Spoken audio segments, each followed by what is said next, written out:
Hello friend, welcome to Ronish GS point. दोस्तों, आज हम यहाँ पे अम्ल क्षार लवण का बाकी का जो 50 क्वेश्चन बच चुका था उसको हम सॉल्व करेंगे। चलिए हम देखते हैं आज का पहला प्रश्न। आज का पहला प्रश्न है, बेकिंग सोडा का उपयोग किस में किया जाता था।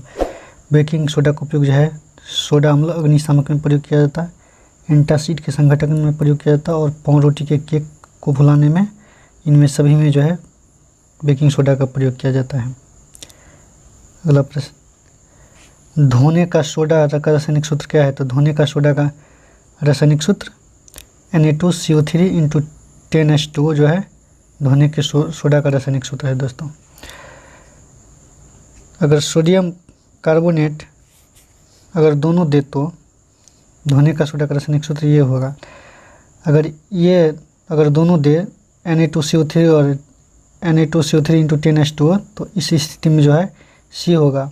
अगर ये ऑप्शन में नहीं रहे तो ये Na2CO3 होगा धोने का सोडा का रासायनिक सूत्र। सोडियम कार्बोनेट के अणु में जल का प्रतिशत मात्रा कितना होता है। तो सोडियम कार्बोनेट के अणु में जल का प्रतिशत मात्रा 63% होता है। धोवन सोडा के उपयोग के संबंध में निम्नलिखित में से कौन सा सत्य है। तो घर के चारों तरफ सफाई करने में धोवन सोडा का प्रयोग किया जाता है, जल की अस्थायी कठोरता को दूर करने के लिए, और कांच, साबुन और कागज उद्योग में जो है धोवन सोडा का प्रयोग किया जाता है। तो इनमें सभी में जो है धोवन सोडा का प्रयोग किया जाता है। अगला प्रश्न, कॉपर सल्फेट के क्रिस्टल को गर्म करने पर यह नीला रंग किस रंग में बदल जाता है। तो ये जो है श्वेत रंग में जो है नीला रंग बदल जाता है कॉपर सल्फेट क्रिस्टल को गर्म करने पर। जब हम CuSO4 × 5H2O को अगर जिप्सम को गर्म करते हैं तो ये श्वेत बन जाता है। अगला प्रश्न, नीला थोथा का रासायनिक सूत्र क्या है। तो नीला थोथा का रासायनिक सूत्र CuSO4 × 5H2O होता है। अगला प्रश्न, जब जिप्सम को 373 डिग्री केल्विन पर गर्म करते हैं तब क्या बनता है। तब ये प्लास्टर ऑफ पेरिस बन जाता है। जब जिप्सम को 373 डिग्री सेल्सियस पर गर्म करते हैं तो ये प्लास्टर ऑफ पेरिस बन जाता है। प्लास्टर ऑफ पेरिस के सफ़ेद चूर्ण को जलने में मिलाने पर एक ठोस पदार्थ बन जाता है। इस ठोस पदार्थ को क्या कहते हैं, उसे हम जिप्सम कहते हैं। प्लास्टर ऑफ पेरिस को जब चूर्ण को जल में मिला देते हैं तो वो जो है जिप्सम बन जाता है, ठोस पदार्थ बन जाता है जिसे हम जिप्सम कहते हैं। अगला प्रश्न, 59 नंबर प्रश्न देखेंगे। 59, CaSO4 × 1/H2O का प्रचलित नाम क्या है। तो इसका प्लास्टर ऑफ पेरिस नाम है। CaSO4 × 1/H2O का प्रचलित नाम प्लास्टर ऑफ पेरिस है। खिलौना बनाने, सजावट का सामान और सतह चिकना बनाने के लिए किसका उपयोग किया जाता है। तो ये प्लास्टर ऑफ पेरिस का प्रयोग किया जाता है सजावट का सामान बनाने में और सतह को चिकना बनाने में प्रयोग किया जाता है। कोई बिलियन अंडे के पिसे हुए कवच से अभिक्रिया कर एक गैस उत्पन्न करते हैं तो चूने की पानी को दूधिया कर देते हैं, उससे हम उस बिलियन को क्या कहते हैं। तो उससे हम HCl कहते हैं, हाइड्रोक्लोरिक अम्ल कहते हैं, HCl कहते हैं। जब कोई बिलियन अंडे की किसी कवच से अभिक्रिया कर उस गैस उत्पन्न करते हैं तो चूने के पानी को दूधिया कर देता है, उस बिलियन को क्या कहते हैं, उसे हम हाइड्रोक्लोरिक अम्ल कहते हैं। अगला प्रश्न, क्विक सिल्वर किसे कहते हैं। तो क्विक सिल्वर मरकरी को जो है क्विक सिल्वर कहते हैं। अगला प्रश्न, सोल्डर किसका मिश्र धातु है। तो सोल्डर सीसा और टीन का मिश्र धातु है। सोल्डर जो है सीसा और टीन का मिश्र धातु है। यह Pb और Sn का जो है मिश्र धातु है। और निकल और क्रोमियम का प्रयोग जो है स्टेनलेस स्टील बनाने में प्रयोग किया जाता है। तांबा और ये जो है दोस्तों तांबा और जस्ता ये ब्रास होता है, और तांबा और टीन जो है ये ब्रॉन्ज होता है। ब्रॉन्ज जो है तांबा और टीन होता है। निम्नलिखित में से किसका उपयोग गंधिया सूचक के रूप में किया जाता है। तो प्याज, वैनिला और लौंग की तेल, इन सभी का प्रयोग जो है गंधिया सूचक बनाने में किया जाता है, संसूचक के रूप में किया जाता है। सभी अम्लों में कौन सा तत्व उपस्थित होता है। तो सभी अम्लों में क्लोरीन, ऑक्सीजन, कार्बन डाइऑक्साइड और हाइड्रोजन, इनमें से जो है हाइड्रोजन का उपयोग जो है सभी अम्लों में हाइड्रोजन का उपयोग किया जाता है। सभी अम्लों में तत्व के रूप में जो है हाइड्रोजन उपस्थित होता है। निम्नलिखित में से कौन सा ऑक्सी अम्ल है। तो नाइट्रिक अम्ल जो है ऑक्सिक अम्ल है। ऑक्सिक अम्ल का उदाहरण जो है नाइट्रिक अम्ल हो गया दोस्तों, और HNO3 हो गया। ये जो है ऑक्सिक अम्ल है, और बाकी तीनों जो है ये अनऑक्सिक अम्ल है। और हाइड्रोक्लोरिक अम्ल का जो सूत्र होता है H2SO4, सॉरी दोस्तों HCl होता है हाइड्रोक्लोरिक अम्ल का, और सिल्वर नाइट्रेट का जो होता है AgNO3 और ग्लूकोज का C6H12O6, ये सूत्र होता है। अगला प्रश्न देखेंगे, 3 अम्लों में ऑक्सीजन के अतिरिक्त अन्य तत्व परमाणु उपस्थित होते हैं, उसे क्या कहते हैं? जिन अम्लों में ऑक्सीजन के अतिरिक्त अन्य तत्व परमाणु उपस्थित होता है उसे क्या कहते हैं? तो उसे हम अनॉक्सी अम्ल कहते हैं। तो अनॉक्सी अम्ल जैसे HCl हो गया हाइड्रोक्लोरिक अम्ल, और HI हो गया, और HBr हो गया, ये जो है अनॉक्सिक अम्ल है। कॉपर सल्फेट का जलीय विलयन नीला लिटमस को लाल में परिवर्तित करते हैं। कॉपर सल्फेट का जो जलीय विलयन होता है दोस्तों, ये नीला लिटमस पत्र को लाल कर देता है। यदि हम धावन सोडा को थोड़ी सी मात्रा लेते हैं और इसमें 1 ml तनु HCl अम्ल मिलाते हैं तो हम क्या पाते हैं? तो हम देखते हैं कि ये धोवन सोडा Na2CO3 जो है, Na2CO3 में हाइड्रोक्लोरिक अम्ल अगर मिला देते हैं तो ये देखते हैं जो CO2 गैस तेज़ी से फुदफुदाने लगता है। तो ये CO2 कार्बन डाइऑक्साइड का जो है कार्बन ऑक्साइड जो है बढ़ जाता है, कार्बन ऑक्साइड निकलने लगता है उसमें से। अगला प्रश्न, निम्नलिखित में से कौन सा घोल क्षारीय होता है? तो HIN ये जो है क्षारीय होता है। अगला प्रश्न देखेंगे, और यहाँ पे देखिएगा दोस्तों, अगर ये रहेगा तो क्षारीय घोल होगा, और ये जो होगा तो अम्लीय होगा। H+ जो होगा ये तो अम्लीय होगा। साधारण नमक का pH मान कितना होता है? तो साधारण नमक का pH मान 7.4 होता है। साधारण नमक का pH मान 7.4। और NaOH सोडियम हाइड्रोक्साइड और HCl हाइड्रोक्लोरिक अम्ल, ये मजबूत अम्ल है दोस्तों, ये मजबूत क्षार है। तो अगर ये दोनों बराबर हो जाए तो इस स्थिति में जो है pH मान जो है 7 होता है, pH मान 7। अगला प्रश्न, pH जो है -log H+IN होता है। pH जो है -log H+IN होता है। और POH जो है POH ये -log OH -IN होता है, OH -IN होता है। अगला प्रश्न, कमरे के ताप पर pH + POH का मान कितना होता है? तो कमरे के ताप पर pH कमरे के ताप का मान जो है 25 डिग्री सेल्सियस हमेशा रहता है, 25 डिग्री सेल्सियस। तो इस तापमान पे जो है दोनों का मान बराबर हो जाएगा, 7 7 14 हो जाएगा। यहाँ पे pH का मान 7 और POH का मान 7, 14 हो जाएगा। अम्ल और क्षारक वो पदार्थ हैं जो जलीय घोल में हाइड्रोजन आयन और हाइड्रोक्साइड आयन देता है, यह किसका सिद्धांत है? तो ये आर्हेनियस का सिद्धांत है। अम्ल और क्षारक वो पदार्थ हैं जो जलीय घोल में क्रमशः हाइड्रोजन आयन और हाइड्रोक्साइड आयन देता है, यह किसका सिद्धांत है? तो ये आर्हेनियस का सिद्धांत है।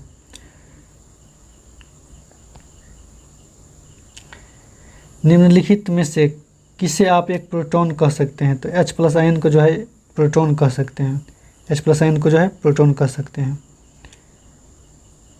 अगला प्रश्न, वह पदार्थ क्या है, वो पदार्थ को क्या कहते हैं जो किसी दूसरे पदार्थ को प्रोटॉन देने की क्षमता रखता है? तो जो दूसरे पदार्थ को प्रोटॉन देने की क्षमता रखता है उसे हम अम्ल कहते हैं, और दूसरे पदार्थ से जो है प्रोटॉन अगर ग्रहण करने की क्षमता रखता है उसे हम क्षारक कहते हैं, उसे क्षारक कहते हैं।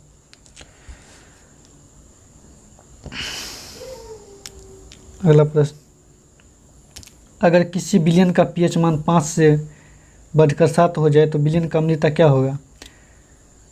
तो pH का मान, क्वेश्चन है जो किसी विलयन का pH मान 5 से बढ़कर 7 हो जाए, इस स्थिति में विलयन का जो है अम्लीयता क्या होगा?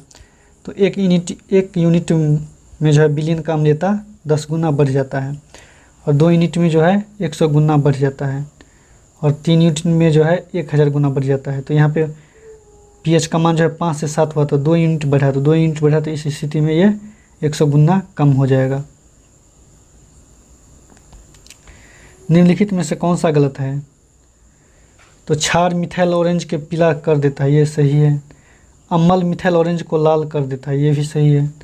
अम्ल से फेनोफैथलीन का रंग नहीं बदलता, ये भी सही है। क्षार फेनोफिलीन का रंग को हरा कर देता, ये क्षार जो है फेनोफिलीन रंग को हरा नहीं करता है दोस्तों। इस तरह इसका आंसर जो है ये डी हो जाएगा, डी।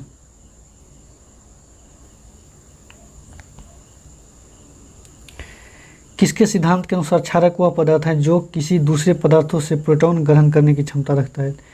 तो ब्रॉस्टेंड और लॉरी ने कहा था जो है क्षारक जो है दूसरे से जो है प्रोटॉन ग्रहण करता है, ग्रहण करने की क्षमता रखता है, ब्रॉस्टेंड और लॉरी ने कहा था। निम्नलिखित में से कौन गलत है? तो सभी क्षारक जल में विलयन नहीं, सभी क्षारक जल में विलय नहीं होते, ये सही है। जल में घुलनशील क्षारक को क्षार कहते हैं, ये भी सही है। और सभी क्षार क्षारक कहलाते हैं, ये भी सही है। और सभी क्षारक क्षार कहलाते हैं, ये बिल्कुल गलत है, क्योंकि सभी क्षारक क्षार नहीं कहलाते हैं, सभी क्षार क्षारक कहलाते हैं। तो इस तरह इसका आंसर जो है सी हो जाएगा। निम्नलिखित में से कौन सा क्षारक एक क्षार, निम्नलिखित में से कौन सा क्षारक एक क्षार भी है? तो ये CaOH2 जो है एक क्षार भी है, क्षारक रहने के बावजूद भी एक क्षार है। निम्नलिखित में से कौन सा एक कास्टिक सोडा है जिसका उपयोग साबुन बनाने और पेट्रोलियम को शुद्धिकरण में किया जाता है? तो NaOH जो है एक प्रकार का कास्टिक सोडा है जिसका प्रयोग जो है पेट्रोलियम को शुद्धिकरण में किया जाता है, पेट्रोलियम को शुद्धिकरण में। यह sodium hydroxide NaOH sodium hydroxide है जिसका उपयोग जो है पेट्रोल को शुद्धिकरण में किया जाता है। निम्नलिखित में से कौन सा गलत है? तो दूध का pH मान 6.8 होता है, बिल्कुल सही है। मानव रक्त का pH मान 7.4 होता है, ये भी सही है। और मानव लर का pH मान 6.4 होता है, ये भी सही है। और ब्लैक कॉफ़ी का pH मान 10 नहीं होता है दोस्तों, ब्लैक कॉफ़ी का pH मान जो है 5 होता है, ब्लैक कॉफ़ी का pH मान 5, ब्लैक कॉफ़ी का pH मान जो है 5 होता है। इस तरह इसका आंसर डी होगा। ये जो है दोस्तों ये NCERT में जो लिखा है वही यहाँ पे दिया हुआ है, तो ये एग्जैक्ट याद रखिएगा। NCERT का ये दिया हुआ, जो NCERT में 12वीं में जो है साइंस में वही यहाँ पे दिया गया है। ब्लैक कॉफ़ी का pH मान 5 होता है। पोटास एलम का एक सूत्र इकाई में जल का कितना अणु होता है? तो पोटास एलम के एक सूत्र इकाई में जल का अणु जो है 24 होता है। पोटास एलम का जो है सूत्र होता है, पोटास एलम का जो सूत्र होता है दोस्तों वो K2SO4 इंटू Al2SO4 और 24H2O। तो ये इसमें जल का मात्रा जो है 24 होगा, डी।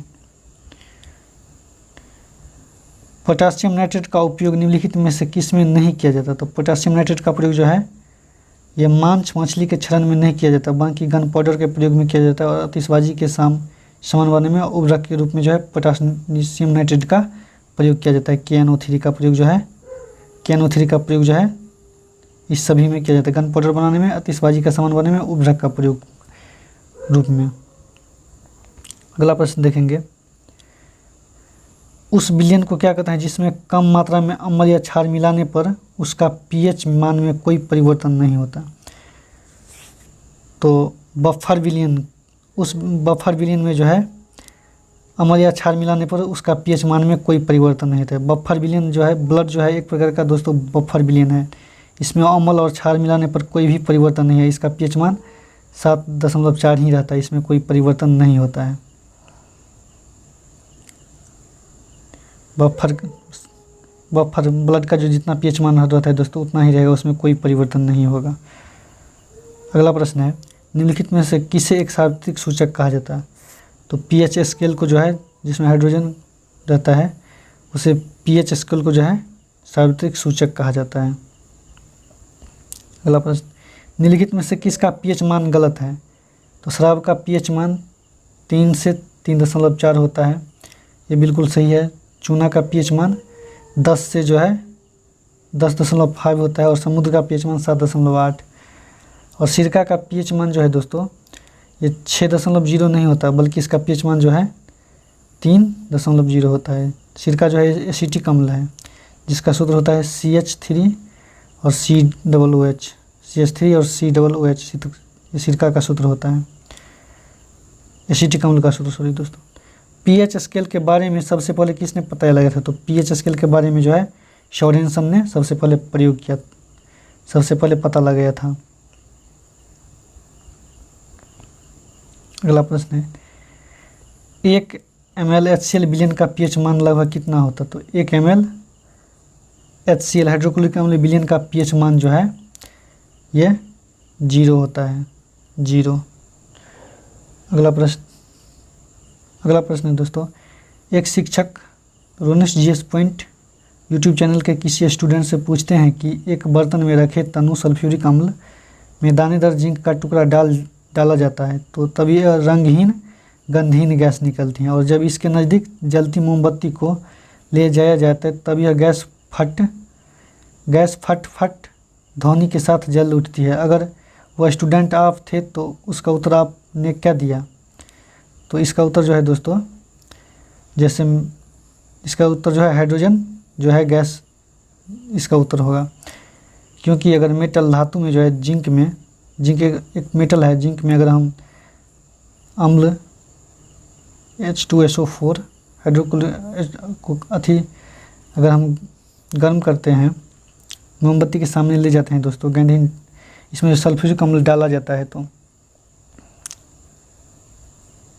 अगला प्रश्न देखेंगे। अगला प्रश्न है निम्नलिखित में से गलत कथन चुनें। तो सभी धातु तनु अम्ल से अभिक्रिया करके हाइड्रोजन गैस उत्पन्न करते हैं, बिल्कुल सही है। और कुछ धातुएं क्षार से अभिक्रिया कर हाइड्रोजन गैस उत्पन्न करते हैं, ये भी सही है। और 1 मिलीलीटर NaOH पीएच मान 14.4 होता है, ये भी सही है। इसका जो है ये कथन गलत है। सभी धातु क्षार से अभिक्रिया करके हाइड्रोजन गैस उत्पन्न करते हैं, ये धातु क्षार से अभिक्रिया करके हाइड्रोजन गैस उत्पन्न नहीं करेगा, कार्बन डाइऑक्साइड गैस उत्पन्न करेगा। अगला प्रश्न निम्नलिखित में से कौन सा एक दर्द निवारक दवा है? तो एनाल्जेसिक जो है एक दर्द निवारक दवा है, पेन किलर दवा है। अगला प्रश्न 10 ml NaOH विलयन को पूरी तरह उदासीन करने के लिए 8 ml HCl दिया जाता है, तो 20 ml NaOH विलयन को उदासीन करने के लिए कितनी मात्रा HCl का होना चाहिए? तो 10 मिलियन जो है NaOH का विलयन में जो है 10 मिलियन में हाइड्रोक्लोरिक का जो है 8 ml जो है हाइड्रोक्लोरिक दिया जाता है 10 बिलियन में, तो 10 बिलियन में दिया जाता है। तो 20 मिलियन में जो है 8/10 गुना 20, तो ये 16 ml होगा। इस तरह इसका आंसर डी। आश्रित जल विद्युत का चालक नहीं होता जबकि वर्षा का जल होता है, क्योंकि वर्षा के जल में लवण और अम्ल रहता है, इसी कारण जो है वर्षा का जल में जो है विद्युत धारा प्रवाहित हो सकता है।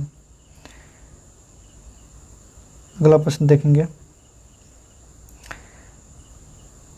प्लास्टर ऑफ पेरिस को अर्धरोधी बर्तन में रखा जाता है क्योंकि यह जल को अवशोषित कर कठोर पदार्थ बन जाता है, बिल्कुल सही है। क्योंकि जल में संपर्क में आने पर जिप्सम में बदल जाता है, ये भी सही है। और ये जल को अवशोषित कर यह अनुपयोगी हो जाएगा, ये भी सही है। तो ये सभी जो है सही है। प्लास्टर ऑफ पेरिस को अर्धरोधी बर्तन में इसीलिए रखा जाता है, नहीं तो ये कठोर हो जाएगा, जिप्सम में बदल जाएगा और ये अनुपयोगी हो जाएगा।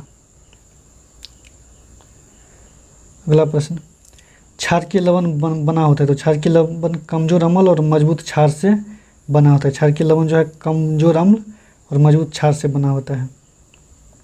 अगला प्रश्न कठोर जल को मृदु करने के लिए निम्न में से किस यौगिक का उपयोग किया जाता है? तो कठोर जल को मृदु करने के लिए जो है सोडियम कार्बोनेट का प्रयोग किया जाता है। लास्ट प्रश्न दोस्तों पीएच मान से संबंधित सही सेट चुनें। तो छोटी आंच का पीएच मान 7.4 होता है और टूथपेस्ट का पीएच मान 8.0 और टमाटर का 4.2। तो ये सभी सही है, ABC सभी सही है। इस तरह आज का सेशन समाप्त हुआ दोस्तों। अगर वीडियो अच्छा लगे तो लाइक शेयर सब्सक्राइब जरूर कीजिएगा। Thank you.